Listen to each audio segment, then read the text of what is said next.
যে পিতা সন্তানের লাশ শনাক্ত করতে ভয় পায় আমি তাকে ঘৃণা করি। যে ভাই এখনো স্বাভাবিক নির্লজ্জ হয়ে আছে আমি তাকে ঘৃণা করি। যে শিক্ষক, বুদ্ধিজীবী, কবি ও কেরানি প্রকাশ্য পথে এই হত্যার প্রতিশোধ চায় না আমি তাকে ঘৃণা করি।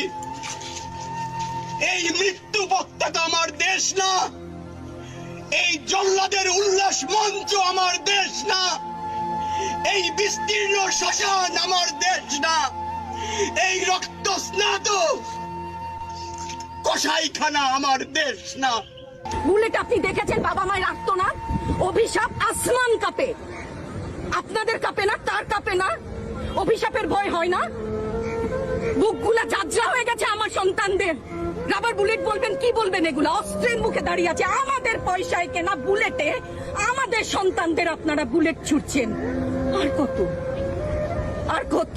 পুলিশ ভাইদেরকে বলি, ভেতরে তো আপনিও মানুষ, পুলিশ ভাই বলি না, ক্ষমা করবেন, মুখ থেকে বার হয়ে গেছে। তাদের ঘরেও সন্তান আছে, তাদের খোলসের ভিতরেও মানুষ।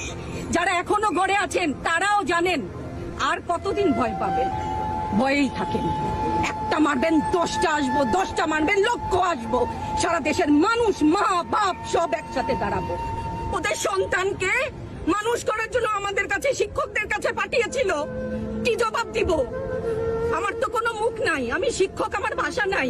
তাদের কাছে হাত জোড় করে মাপ চাই, নিরাপত্তা দিতে পারি নাই, নিরাপত্তা দিতে পারি নাই। হাদির মতো হাজারো মানুষ আছে যাদেরকে এই নরপশুগুলা খুন করার জন্য হয়তো উৎপেতে রয়েছে। তাই আসুন দেশটি সুন্দর ও ইনসাফভিত্তিক গড়ে তুলতে সত্য ও দক্ষ মানুষকেই আমরা ভোট দেই। আমরা চাই আগামীর বাংলাদেশটা যেন হয় সম্মিলিত বাংলাদেশ, আগামীর বাংলাদেশটা যেন হয় হিংসা বিদ্বেষহীন বাংলাদেশ।